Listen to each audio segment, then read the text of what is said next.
Hi, I'm Charles with AniCap. The story begins in the year 607 AD. Emperor Yang of the Sui dynasty is very cruel and oppressive, and many people suffer. There's a place called Human Pass, and the desert outside it is filled with refugees and rampant bandits. The profession of escort to protect targets and complete bounties is thriving. We are then introduced to Dao, who introduces himself to a man with a bounty on his head. The man is confused when Dao says that he is there to help him, and Dao explains that if he gives him triple the price of his bounty, then he will pretend that he didn't see him. A boy named Chao Qi introduces himself and gives the same introduction Dao gave. The man is not interested in the offer but points out how Dao is clearly not a skilled horseman and has no one to back him up. He is only armed with a piece of paper and accompanied by a child. The man can't believe Dao would threaten him and his gang since they are all skilled fighters, and Dao's only companion is a kid.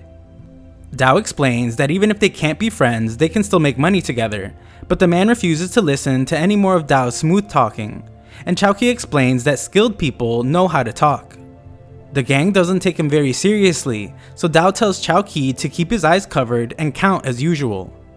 He tells him to count to 9 so all the bad guys can lie down, and Chao Qi is surprised to hear that they are bad.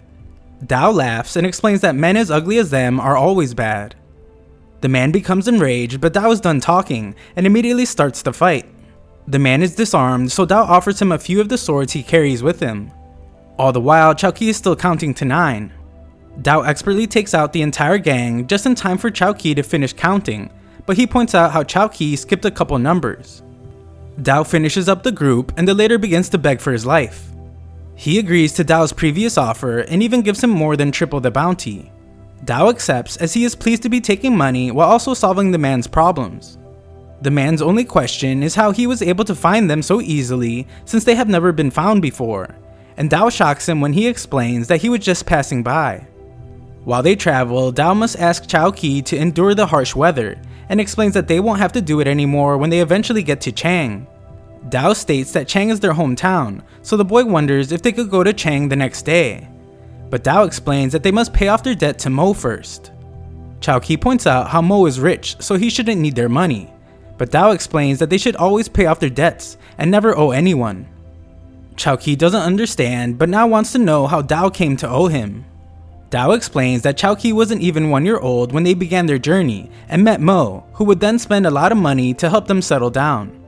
Chao Qi then gets annoyed by insects and asks to put out the fire, but Dao explains that they can't because of the cannibals.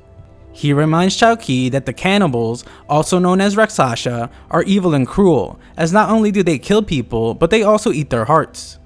Dao vows that no matter the danger, he will protect Chao Qi with his life, but turns to find that he is already fast asleep. The next day, their journey continues as Chao Qi is amazed to see such large birds, and they venture forward. Dao points out how the corpses that surround them are of Rakshasa. They spot a person, but he does not respond to them. This is because he has already passed, and Dao points out how tough he is for having died standing. Chao Qi is amazed to see that the man fought so many monsters on his own, but Dao points out how he may have had some help. They leave as the place still might be dangerous, but Chao Qi wants to look for valuables. They leave anyway as Dao explains that there are consequences for taking things from the dead. They reach the end of the battlefield as Dao acknowledges how fierce the fight must have been, and determines that the rumors of the Rakshasa being ruthless are true. Chao Qi prays for protection while Dao goes to inspect a very prestigious looking sword. It clearly belonged to someone with a very high status, and questions if it was the girl's. He takes it, but of course Chao Qi is quick to call him out for taking something from the dead. Dao explains that they aren't taking anything, simply borrowing it, and if they aren't the ones to do it, then it might be picked up by thieves and sold for cheaper than it's worth. They continue their journey to find Mo, but Chao Qi notices that there is a living person this time. Dao just moves forward as the old man begs for help from the great hero, and Dao eventually stops. The man explains that they were part of a convoy from Human's Pass and were attacked by Rakshasa. The boy he carries is gravely injured and needs to be taken to a doctor, as he won't last much longer. Dao is ruthless as he instructs the man to give him 300 coins, and no less. The man explains that they have no money and shows him all their belongings. Dao says it's a shame that they can't do business, but the man begs not to be left and explains that he is an old veteran from the Wuyi escort agency. He promises that if Dao takes him to the nearest market, then he will be rewarded. Dao thinks about it but is more interested in the wanted notice he sees. The man explains that it belongs to the boy. Dao is intrigued to find that the bounty is for 6,000 coins and has decided to take it for himself. At the market, a woman is inspected by Mo and he gives her a grade of 4. Mo instructs his men to put his seal on her as he will be paying 2 gold for her. The salesman is furious as he points out how beautiful the girl is and states that she is worth at least 50 gold. Mo's daughter, named Ayuya, is furious to see someone question her father's decision making. Mo acknowledges that the girl should be worth much more, but the salesman unfortunately has damaged her. His seal is placed on her and Mo points out how she remains in a daze, completely unaware of pain. This is clearly due to excessive drugging, and because of this she won't fetch a good price. Mo explains that the salesman's father used to respect the industry, and his actions are bringing shame to his father. He tries to attack Mo, but Ayuya stops him. Mo wants his daughter to calm down, but she ignores him and must be stopped by Dao. Dao jokes with Mo about not being able to control his daughter, and the 2 old friends greet each other. Chao Ki shows that he is there as well, and Mo notices that they have brought 2 others as well. Mo examines the kid, who is in pretty bad shape, and explains that Raksasha, who usually just lurk in the dark, will come out like this every 3 years. This year though, they have come out earlier than usual. The man is concerned about what Mo is doing, but Dao assures him that Mo is saving his life. Mo is one of the top doctors in the entire western region, and the worms he is using are removing toxins from the wounds. The boy's life will be saved in 2 days' time, and Ayuya arrives to explain that she can handle these small matters. Mo says he just wanted to help his old friend himself, and Ayuya points out how after being gone for so long, Dao returns with 2 strangers. She explains that he only brings trouble for her father, but Dao reveals that he has also brought business, and Chao Ki mimics him. The old man explains that the wanted notice is the only reason the boy came, and if it wasn't for that, he wouldn't be suffering so much.